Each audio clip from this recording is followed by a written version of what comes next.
अभी आपने विक्रांत भूरिया से सुना, आपने विक्रांत भूरिया से सुना किस प्रकार का अत्याचार हो रहा है।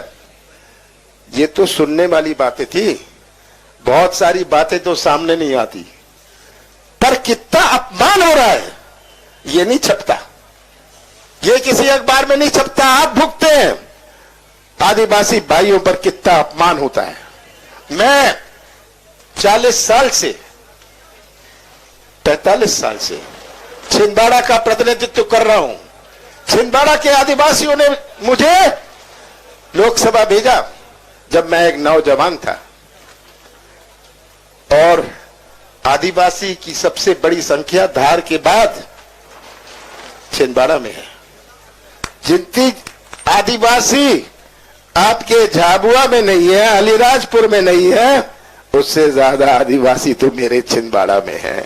और 35 साल से मैं उनकी सेवा कर रहा हूं। मैं समझता हूं आपका दुख और दर्द, और आज मैं आपसे कहना चाहता हूं, आप छिंदवाड़ा जाइए, मध्य प्रदेश का सबसे बड़ा जिला है, वहां जाइए, मैं आप आमंत्रित करता हूं।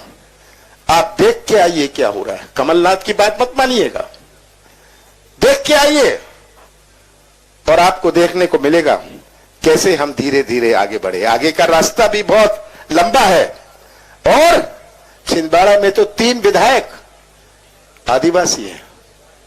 महापौर कौन है? आदिवासी। छिंदवाड़ा का महापौर कौन है? एक 32 साल का आदिवासी लड़का, वो छिंदवाड़ा का महापौर है। जब महापौर का चुनाव आया, हमारे तो सब विधायक कांग्रेस के हैं। छिंदवाड़ा जिले और छिंदवाड़ा लोकसभा के सभी विधायक कांग्रेस के हैं। सबके पास अपना कैंडिडेट था। मैंने कहा कोई नहीं चलने वाला, मैं एक गरीब आदिवासी को सामने लाऊंगा जिसकी मां आंगनबाड़ी कार्यकर्ता है, जिसका बाप मजदूरी करता है। वो आज छिंदवाड़ा का मेयर का चुनाव लड़ेगा और छिंदवाड़ा का महापौर बनेगा। मैं आपसे निवेदन करता हूं, आज घर जाके विक्रम आके अपने इंटरनेट में देखिएगा, इंटरनेट में देखिएगा उसका वो क्या है। वो भी मजदूरी करता था, केटर के पास मजदूरी करता था।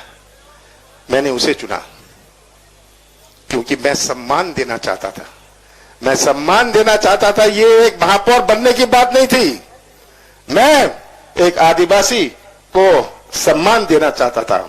हमारे रामू टेकाम है, कहां गए रामू टेकाम? ये रे रामू टेकाम को मैं जानता नहीं था, मेरे पड़ोस के जिले का है। मैं एक कार्यक्रम में गया, देखा एक ऐसा सक्रिय नौजवान है। मैंने इससे पूछा, भाई कहां के हो तुम, कौन सा गांव है? इसने बताया। मैंने कहा मैं तुम्हारे गांव आऊंगा। इसका बाप क्या है? मजदूरी करता है।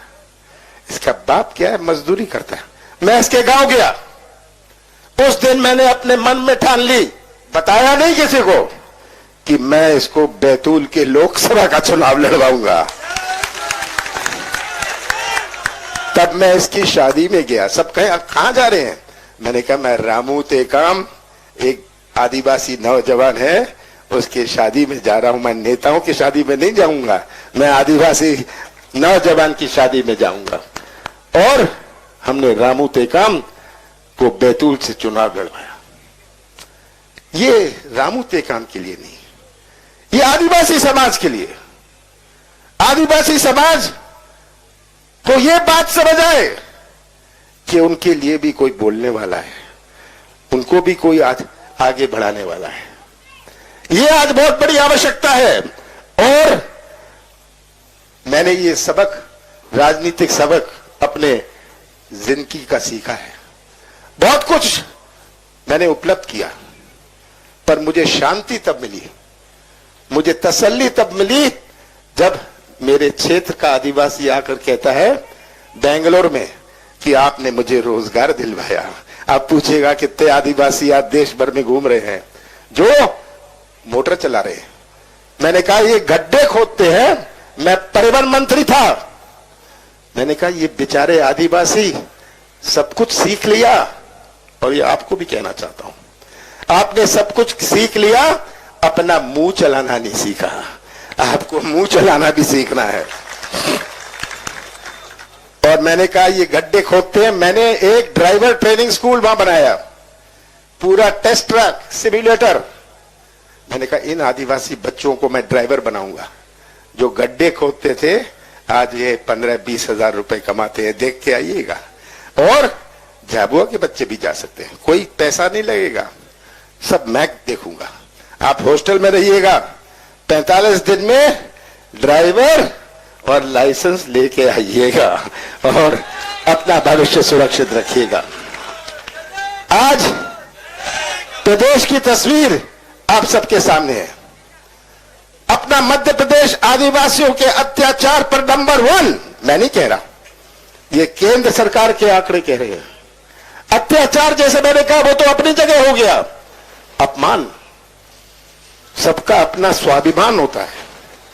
कितना अपमानित होते हैं अब आदिवासी, कितने आदिवासियों के नाम पर कर्जा लिया जाता है बैंक वालों से मिलकर। मैं जानता हूं बैंक वाले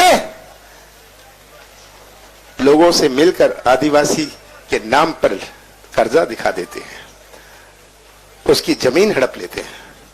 ये आज सच्चाई है, ये अखबारों में नहीं आती।